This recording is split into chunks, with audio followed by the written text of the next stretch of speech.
Assalamualaikum warahmatullahi wabarakatuh.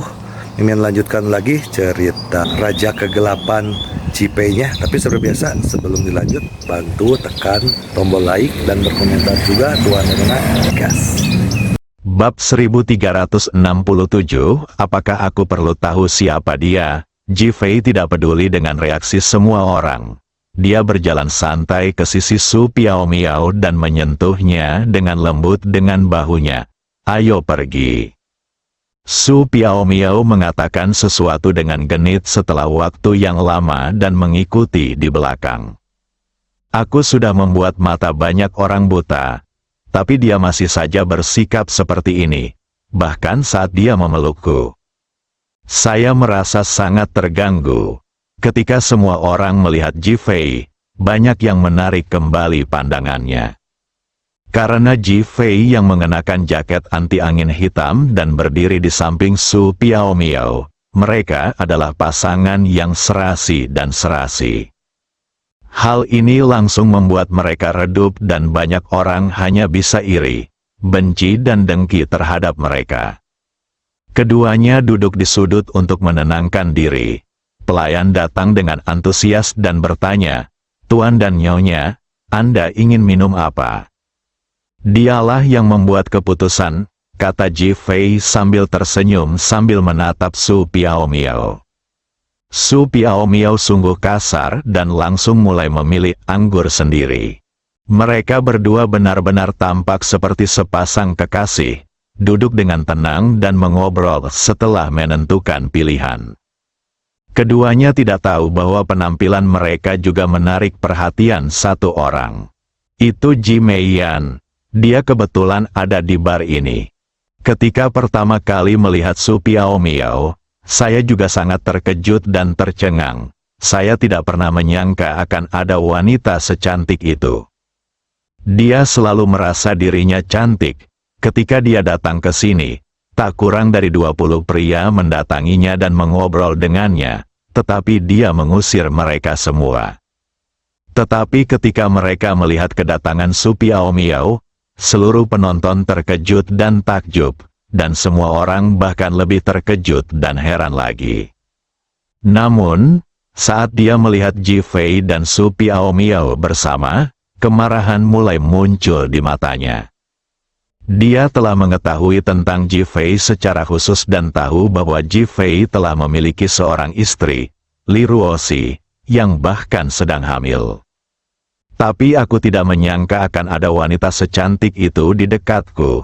Sungguh tidak terduga.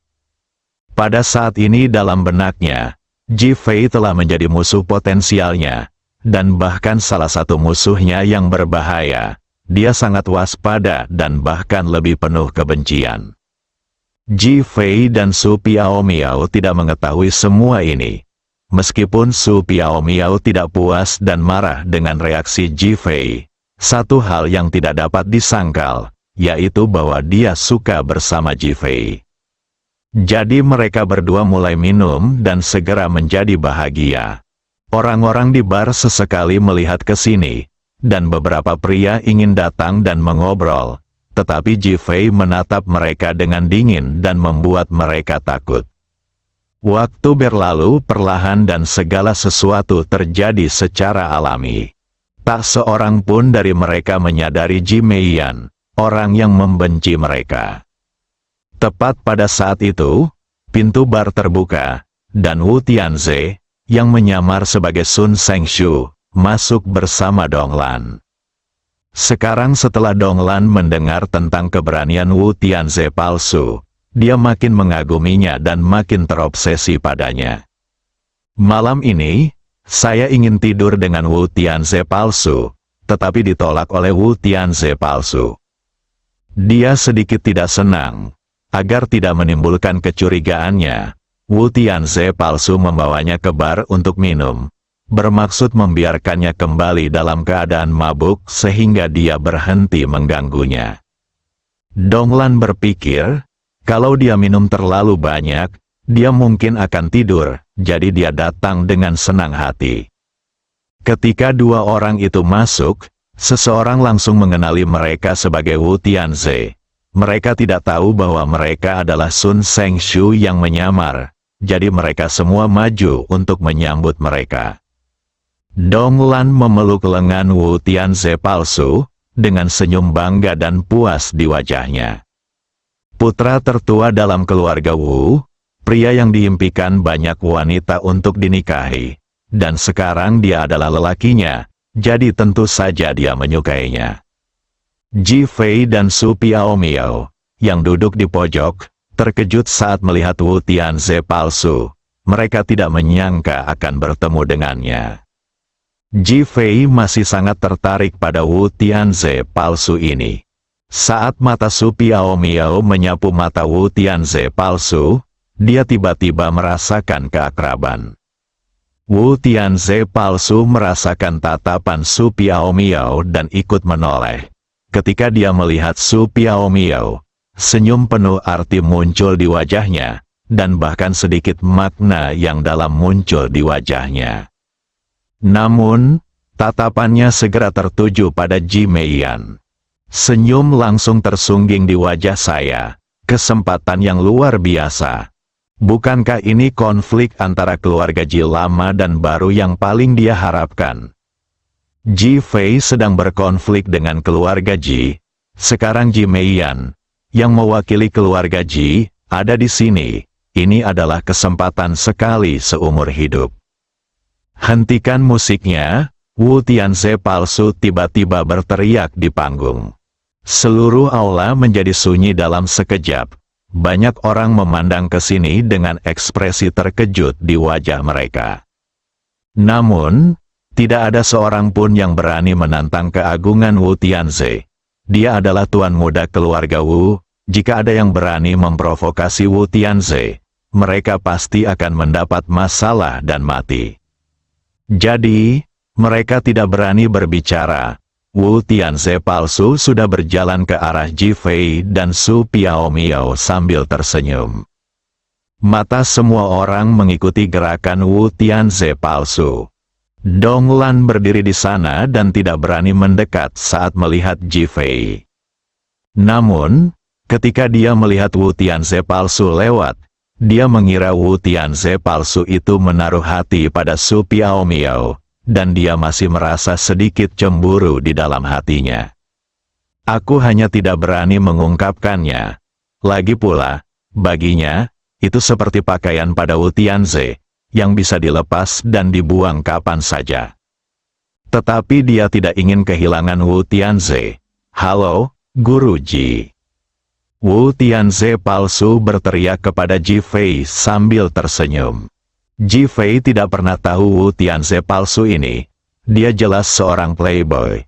Dia seperti cacing pita sebelumnya. Tetapi sekarang dia berpura-pura menjadi naga. Sungguh tidak dapat dipercaya. Dia tidak mengatakan apa-apa, tetapi hanya menatap Wu Tianze, seolah bertanya apakah dia punya ide lain. Wu Tianze palsu itu tersenyum lebar, lalu menoleh menatap orang-orang yang terkejut itu. Perkenalkan, ini Tuan Ji Fei, kepala keluarga yang baru saja mengumumkan berdirinya keluarga Ji baru hari ini. Mendesis, terdengar suara napas tersengal-sengal di tempat kejadian. Beberapa orang mengenali Ji Meiyan dan tanpa sadar menatap Ji Meiyan. Tangan kanan Ji Meiyan menggenggam gelas anggur erat-erat, dan jari-jarinya dengan kuku merah cerah tampak seperti mulut berdarah terbuka, seolah-olah hendak menelan Ji Fei. Ji Fei tidak menyangka Wu Tianze palsu akan menyebabkan keributan seperti itu. Dia mengerutkan kening dan bertanya, "Apakah kamu baik-baik saja?" Wu Tianze palsu merasa malu dengan pertanyaan Ji Fei di depan umum. Tetapi dia tetap tersenyum dan berkata, "Aku datang ke sini hanya untuk mengungkapkan rasa hormatku padamu." Mulut Ji Fei melengkung ke atas. Benar-benar munafik. Jika ini adalah jenis rasa hormat yang kau inginkan, maka itu tidak perlu. Aku tidak menginginkannya. Mendengar ini, Wu Tianze palsu menjadi gembira lagi. Ji Fei memang sombong. Dia menduga bahwa dia pasti akan menolak. Seperti yang diharapkan, Dia segera menoleh untuk melihat Ji Meiyan. Tuan Ji, mungkinkah Anda dan Tuan Ji Fei adalah orang asing? Dan juga ingin menebar perselisihan. Ji Fei mengerutkan kening dan menatap Ji Meiyan. Ji Meiyan tidak menyangka Wu Tianze palsu akan mengungkapkan identitasnya. Tetapi dia juga melampiaskan kemarahannya secara langsung. Apakah saya perlu tahu siapa dia?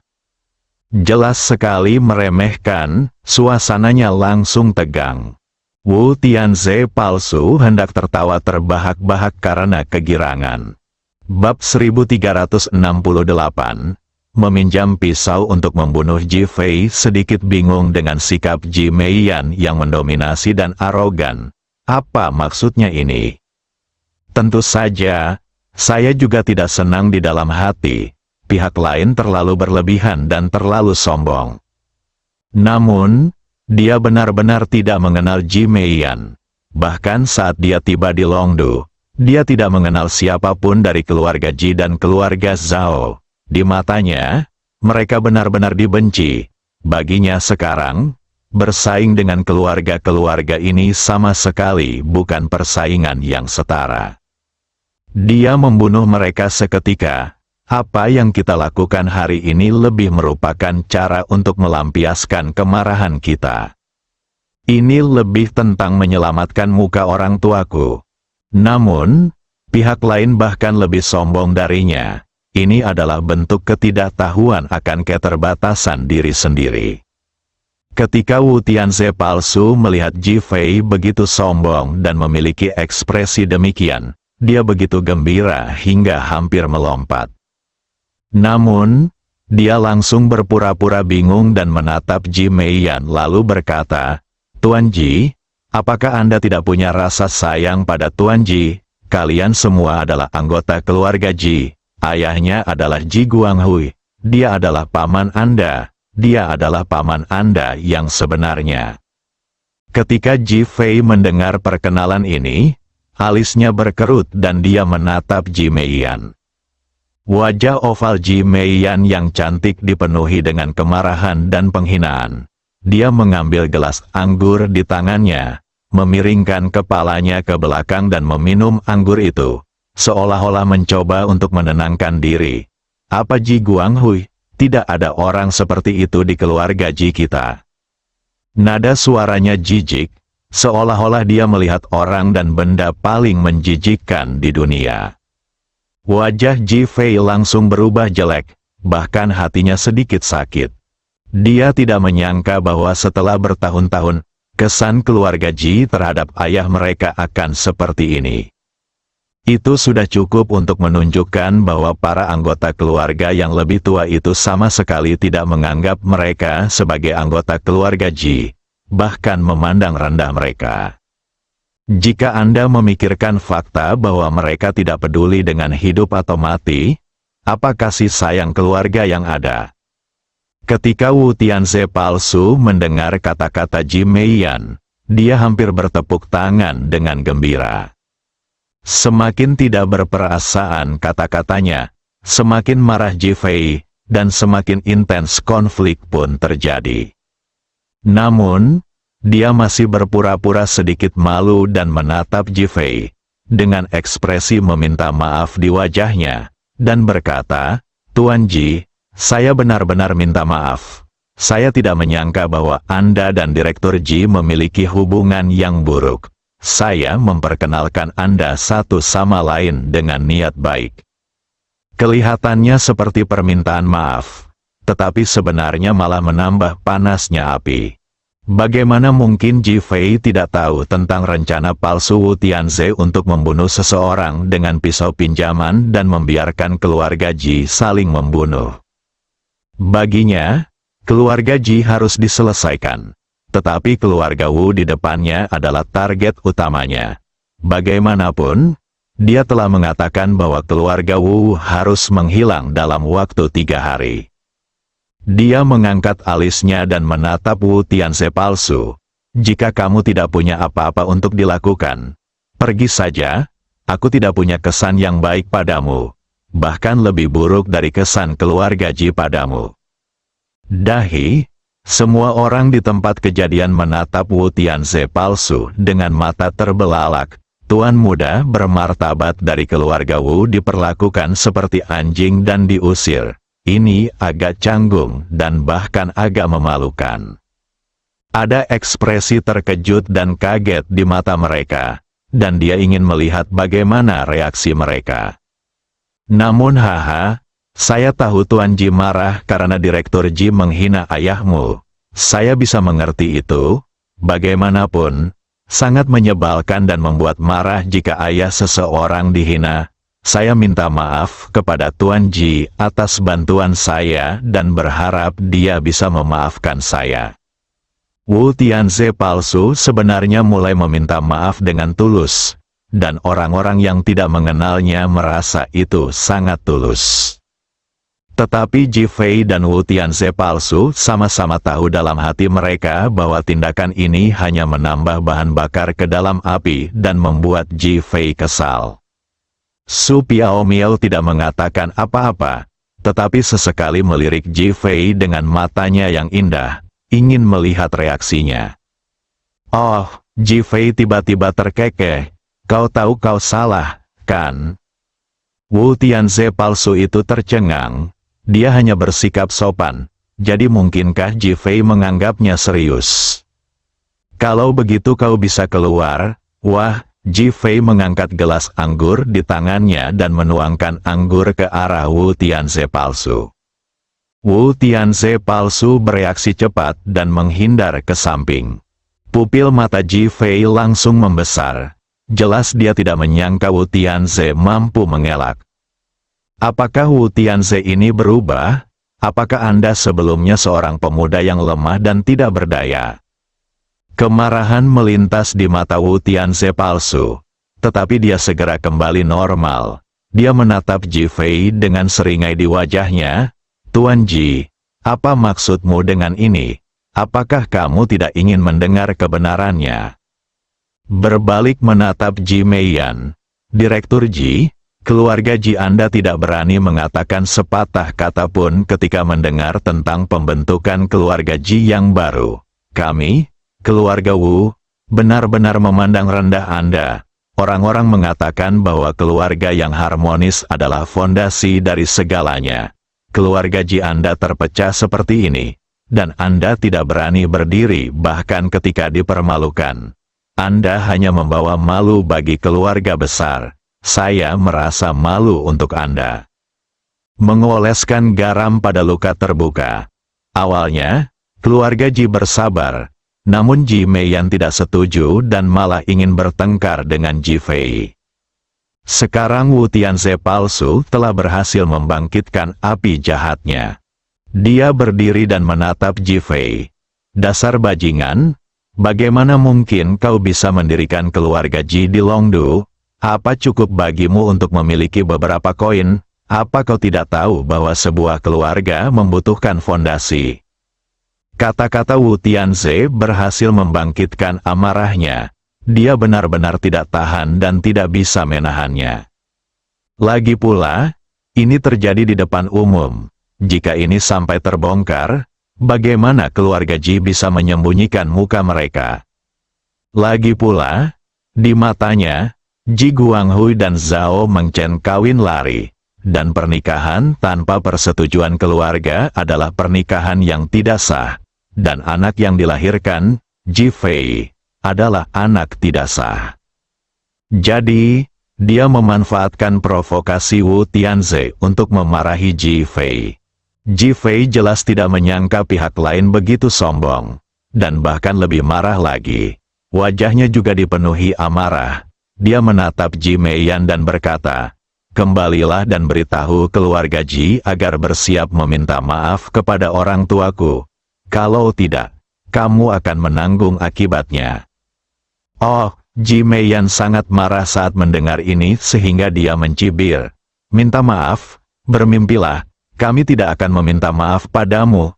Jangan pernah berpikir untuk melakukannya." Ji Fei mengangkat alisnya dan menatap Ji Meiyan. "Kamu tidak bisa memutuskan. Aku harap seseorang di keluarga Ji yang bisa memutuskan akan memutuskan." Mengapa kamu bilang aku tidak bisa memutuskan? Ji Meiyan bertanya dengan marah. Karena kamu bukan kepala keluarga Ji. Sekarang aku meminta kepala keluarga Ji untuk meminta maaf kepada orang tuaku. Kamu sedang bermimpi? Ji Meiyan marah karena penghinaan Ji Fei. Ji Fei mengabaikannya dan sekali lagi menatap wajah pelakunya. Wu Tianze palsu. Kau ingin keluarga Ji kita mengalami pertikaian internal dan pertikaian internal. Idemu bagus. Tetapi aku harus mengatakan bahwa kau hanya bermimpi. Haha, Wu Tianze palsu sama sekali tidak peduli saat mendengarnya. Sebaliknya, dia terus tertawa dan berkata, kami tidak peduli dengan urusan keluarga Jimu. Aku hanya menyatakan fakta dan menonton lelucon. Dia sekarang telah berhasil membangkitkan amarah dan kebencian satu sama lain. Dan sekarang tidak perlu lagi mengatakan apapun. Lagi pula, permintaan Ji Fei hanya akan membuat keluarga Ji marah. Kecaman publik Ji Meiyan terhadap Ji Fei sebenarnya merupakan deklarasi perang. Ji Fei menatap Wu Tianze palsu dan mencibir. Kamu seharusnya lebih mempertimbangkan keselamatan keluarga Wumu. Bersambung.